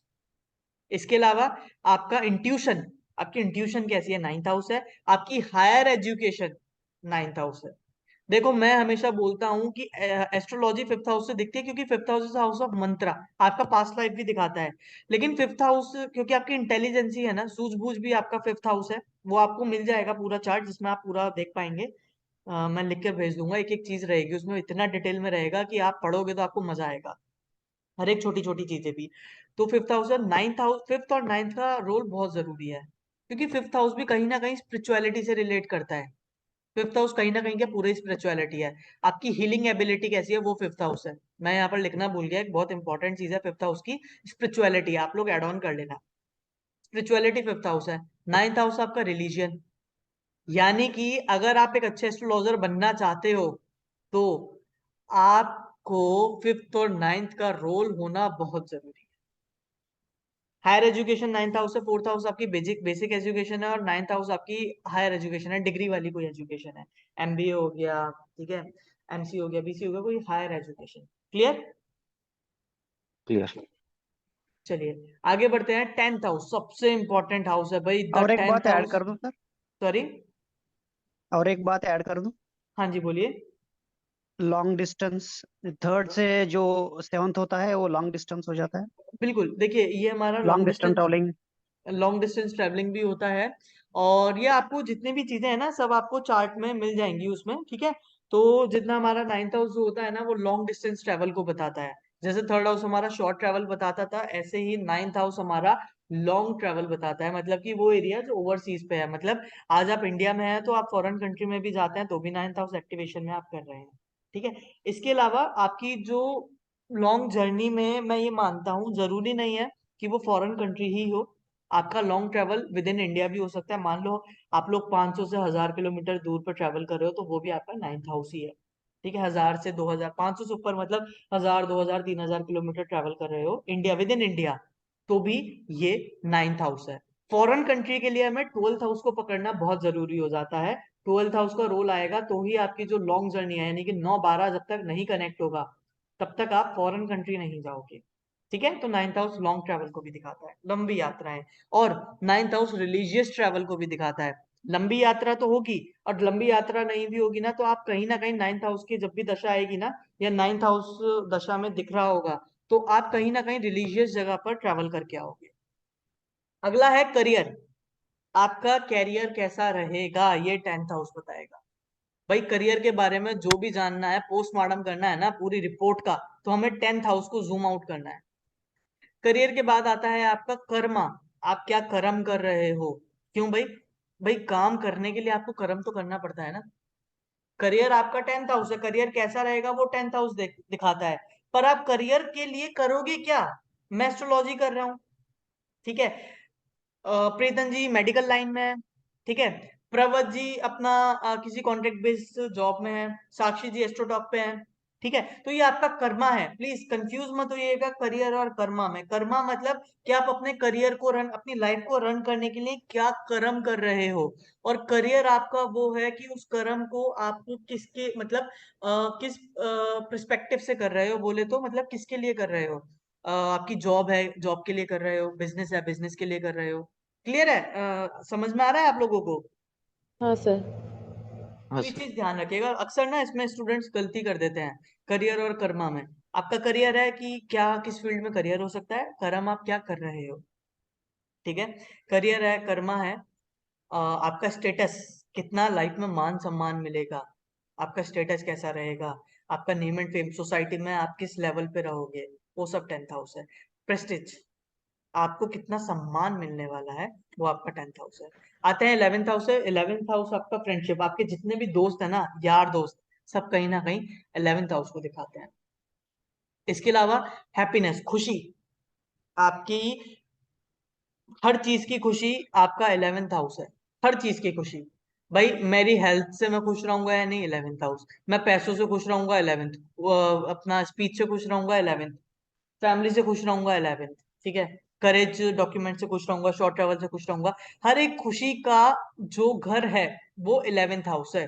उससे इलेवेंथ, हर एक उसका हैप्पीनेस का हाउस है। क्लियर है? क्लियर है साक्षी जी, प्रवत जी, प्रीतम जी? हाँ हाँ, रेमी क्लियर है जी? क्लियर है। अच्छा रेमी जी तो अभी क्लास में है। चलिए आगे बढ़ते हैं। प्रोस्पेरिटी, कितना प्रोस्पेरिटी आएगा। प्रोस्पेरिटी बोले तो आप पे कितना बरसेगा चाहे वो धन हो, चाहे वो ज्ञान हो, प्रोस्पेरिटी है मतलब कि आपकी गेन्स, आप कितनी बरकत करोगे जीवन में। This is your prosperity, eleventh house. इसके अलावा आपके सोशल लाइफ, इलेवेंथ हाउस है, आप कितने सोशल हैं कितने नहीं हैं। कुछ लोग बहुत रिजर्व नेचर के होते हैं। अब मुझे एक बात बताइए, इलेवेंथ हाउस अगर सोशल लाइफ है, यानी कि आप बहुत सोशल हो, तो आपको रिजर्व नेचर कौन सा कर देता है? Pravat ji? Tenth house. 10th tenth. Deny करेगा ना। साक्षी जी टेंथ हाउस देगा या नहीं, हाँ या ना? हाँ सर। ठीक है जी। चलिए, इलेवेंथ हाउस आपका गेन्स है।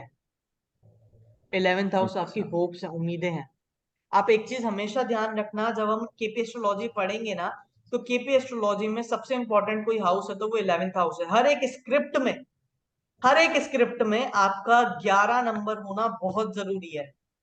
शादी के लिए 2-7-11, अच्छी हेल्थ के लिए 5-11। ठीक है। 2-5-11 भी हम बोल सकते हैं। इसके अलावा आपका, अगर आपको प्रॉपर्टी चाहिए, 4-11-12। ठीक है। यानी कि देखो क्यों हम 11 को लेते हैं, अगर आप कोई भी क्वेश्चन लेकर आए हो, यानी कि वो आपकी क्या है, वो आपकी एक तरीके से ना आपकी डिमांड है,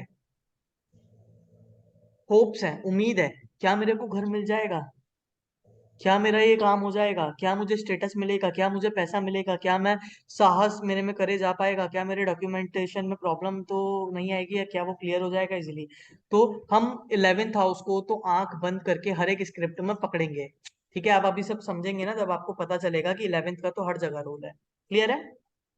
चलिए, हमारा लास्ट हाउस है 12th हाउस, एक्सपेंडिचर। आपका खर्चा भी 12th हाउस है, आपका इन्वेस्टमेंट भी 12th हाउस है। भाई, कोई भी इन्वेस्टमेंट करोगे तो उसमें खर्चा तो होगा ना। हाँ सर। सीधी सी बात है। हम्म। आप अगर कोई एक्सपेंडिचर करते हो तो आज मान लो, या तो आप एक्सपेंडिचर कर लो। अब देखो हाउस यूटिलाइजेशन का काम क्या है। मान लो कोई ये बोलता है कि यार मेरे खर्चे बहुत हो रहे हैं, मैं कंट्रोल नहीं कर पा रहा, तो मैं उसको क्या बोलूंगा, भाई एक काम कर, तू अपना ना पैसा इन्वेस्ट करना शुरू कर दे। अब क्या हुआ? अब क्या हुआ कि आपका जो पैसा है वो इन्वेस्ट हो गया। अब एक्सपेंडिचर बंद हो जाएगा। अब एक्सपेंडिचर आपका कहाँ हो रहा है, यानी जो खर्चा था जो बेफिजूल में हो रहा था, अब आपका इन्वेस्टमेंट में खर्चा हो रहा है। 12th हाउस आपका करेक्ट हो गया। Problem solve. आपकी स्लीप, आप सोते टाइम कितना ज्यादा सतर्क रहते हैं, या फिर बहुत से लोग मैंने ऐसे देखा है इनकी स्लीप बहुत डिस्टर्ब रहती है, सही से सो नहीं पाते हैं। या बहुत से लोग ऐसे भी देखे हैं मैंने कि जो लोग बहुत जल्दी उठ जाते हैं, और बहुत से लोग ऐसे भी हैं, ढोल नगाड़ा उनके सामने बजा दो, वो सो रहे हैं तो उन्हें दुनिया से फर्क नहीं पड़ता, फिर वो सोते ही रहेंगे जब तक उनका खुद का मन नहीं करेगा उठने का, नींद पूरी नहीं हो जाएगी, उठेंगे ही नहीं। देखे हैं बहुत से लोग। अब मुझे जल्दी जल्दी बताओ प्रवत जी, आपकी कुंडली अगर आपको देखी है या कुछ ऐसा है, नहीं तो नेक्स्ट क्लास से आपको समझ में आने लगेगा कि हम कुंडली कैसे देखते हैं। खैर, आपके 12th हाउस में कोई प्लेनेट बैठा है? हाँ, बैठा है। कौन सा प्लेनेट है? सोनी केतु। और केतु। शनि और केतु।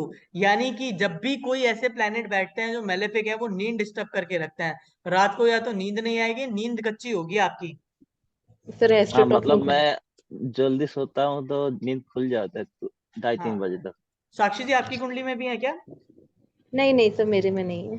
तो आपकी कुंडली में कोई भी प्लान, अब फिर उसके लिए रोल देखना पड़ेगा। अगर कोई प्लैनेट नहीं है तो हम वैसे तो ये मानते हैं, न्यूट्रल है, कि भाई आप अपनी स्लीप अच्छे से ले पाते हो, या फिर ऐसा नहीं है कि स्लीप डिस्टर्ब हो जाती है बहुत इजीली। हाँ सर, ऐसा मेरा तो नहीं है। डिस्टर्ब होता है। आपका डिस्टर्ब होता है क्योंकि मैलेफिक प्लैनेट है। तो ये सब चीजें मैं आपको बताऊंगा, आप पिन टू पॉइंट आप बता पाएंगे। स्लीप अब्रॉड यानी विदेश, मैंने फिर बोला था आपको, अभी दोबारा बोलता हूँ। विदेश जाना है तो 12th हाउस को आपको पकड़ना पड़ेगा। 9th और 12th, क्योंकि ये ट्रैवलिंग भी दिखाता है। 9th हाउस लॉन्ग ट्रैवल दिखाता है, और 12th हाउस अब्रॉड दिखाता है। अब आप एक बात समझ लीजिए, 12th हाउस विदेश है क्यों है? क्योंकि 12th हाउस को विदेश से ज्यादा, मैं अब्रॉड से ज्यादा मैं ये बोलना पसंद करूंगा, यहाँ पे अब्रॉड को काट के आप सभी लोग इस चीज को समझिएगा। 12th house is your unseen world, वो दुनिया जो आपने देखी ही नहीं है। अब आप अब्रॉड जाएंगे तो वो एक अनसीन वर्ल्ड हो गया ना, वो कल्चर वो एरिया बिल्कुल डिफरेंट हो गया जो आपने देखा ही नहीं है, राइट? हाँ राइट। सर। अगर आप आज दुबई में बैठे हैं प्रीतम जी, और दुबई से कभी वो इंडिया आए ही नहीं थे, तो इंडिया उनके लिए अब्रॉड हो गया ना। इंडिया उनके लिए अनसीन वर्ल्ड हो गया, वो दुनिया जो उन्होंने देखी ही नहीं थी, वो कल्चर तो उन्होंने कभी देखा ही नहीं। दुबई का कल्चर बिल्कुल अलग है, इंडिया का कल्चर बिल्कुल अलग है। तो हम ये भी बोल सकते हैं, मान लो आज मैं दिल्ली रहता हूँ और मैं वेस्ट बंगाल आ जाऊं, वेस्ट बंगाल में आ जाऊं, तो क्या वो मेरे लिए 12th हाउस नहीं होगा? होगा। क्यों? क्योंकि वहां की कल्चर बिल्कुल अलग है दिल्ली से, और ट्रैवलिंग भी दूर है। यानी मैं अगर बात करूं तो Kolkata is like 1200 to 1500 kilometres, और उससे ज्यादा भी हो सकता है, राइट? तो अब्रॉड बोलना क्या ठीक रहेगा? नहीं, इसको हम अब्रॉड तो बोल देते हैं, हाँ जी विदेश जाना है तो हम 12th हाउस को पकड़ेंगे, लेकिन फिर भी मेरे लिहाजे से इसको हम अनसीन वर्ल्ड बोलेंगे। और स्लीप क्यों, रात की नींद क्यों? रात को सोते समय हम क्या देखते हैं? सपने। कभी आप सपनों की दुनिया में एक्चुअल में गए हो? आपने क्या वो वर्ल्ड देखा है?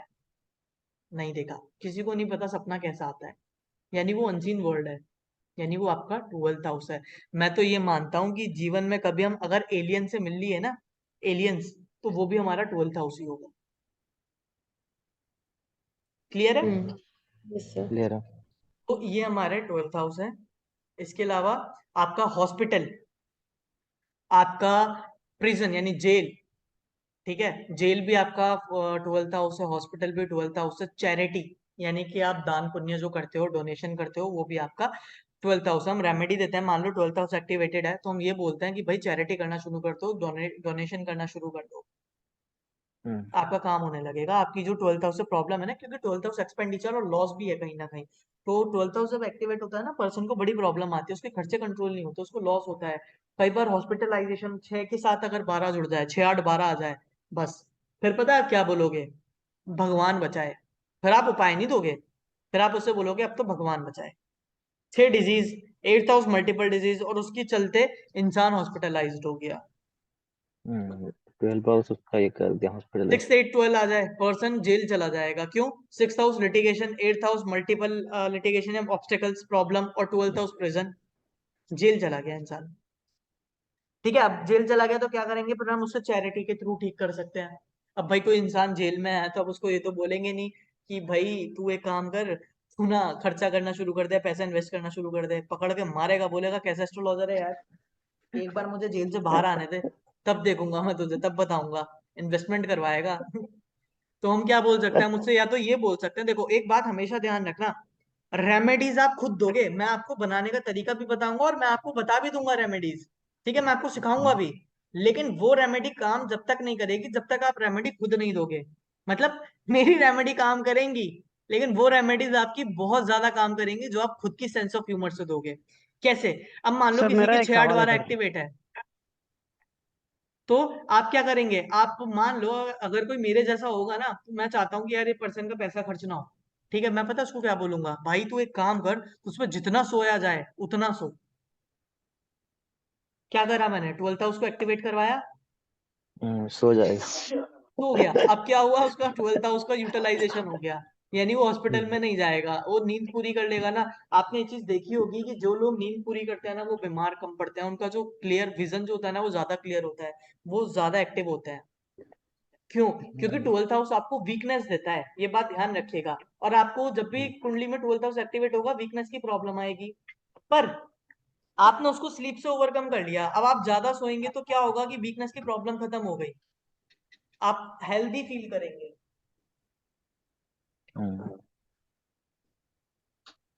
ठीक है, आगे बढ़ते हैं। ट्वेल्थ हाउस आपका बेड प्लेजर्स, ये बेड मतलब बुरा वाला नहीं, बेड मतलब बिस्तरों वाला प्लेजर है। यानी कि कोई भी फिजिकल रिलेशन आप ट्वेल्थ हाउस से देखते हैं। Twelfth house is your isolation, आपको अकेलापन जो मिलता है ना, वो ट्वेल्थ हाउस से मिलता है। मान लो आपकी कुंडली में कोई ऐसा प्लेनेट एक्टिवेट है जो ट्वेल्थ हाउस भी दे रहा है, तो आप कहीं ना कहीं ये बोल सकते हो कि ये पर्सन ना बहुत वीकनेस महसूस करता है और बहुत आइसोलेटेड रहता है, ये खुद को ना अकेला अकेला रखना पसंद करता है। ठीक है जी, और ट्वेल्थ हाउस हमारा लॉस भी है।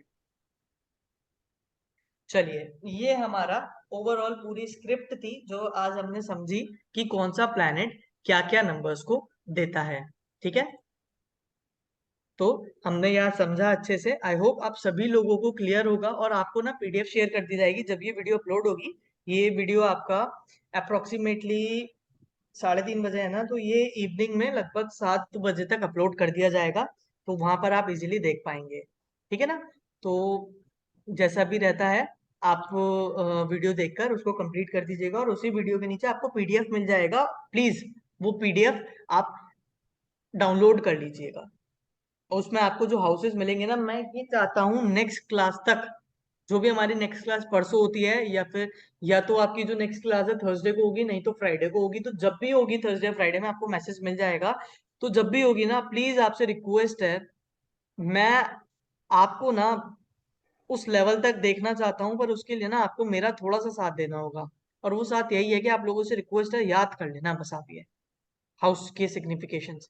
क्योंकि अगर आपको ये याद हो गए ना, तो फिर तो मैं गारंटी देता हूँ आप ऐसी प्रिडिक्शंस दे पाओगे ना, जो क्या बोलते हैं, ऐसी होगी कि बिल्कुल पिन टू पॉइंट होगी। और आजकल ना वो बहुत मीम चल रही है ना, कि ऐसा कर दूंगा कि किसी ने सोची ना होगी, तो वही वाली सिचुएशन आ जाएगी कि इतनी बढ़िया प्रिडिक्शन करने लगोगी कि किसी ने सोची नहीं होगी।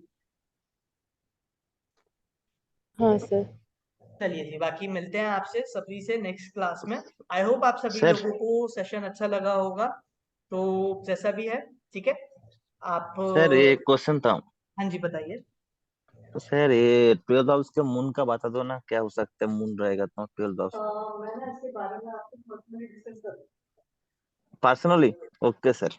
ठीक है। 12th हाउस का जो मून है उसका जो रहता है ना, इंसान जब तक हंसता खेलता बोलता रहेगा तब तक बढ़िया है, और इंसान जैसे ही आइसोलेशन में चला जाएगा या इंट्रोवर्ट हो जाएगा तो उसकी प्रॉब्लम है। अच्छा अच्छा, ओके, ठीक है, थैंक यू तो सर। हंसते खेलते रहना है, बोलते रहना है, जैसे ही बोलना बंद कर दोगे लाइफ में प्रॉब्लम्स आना शुरू हो जाएगा।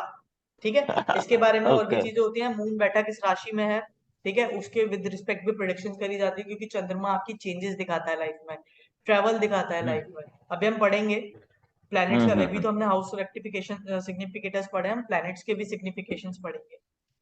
Okay sir. चलिए जी, अभी मैं करता हूँ इस सेशन को एंड। आई होप आप सभी लोगों को क्लास अच्छा लगा होगा।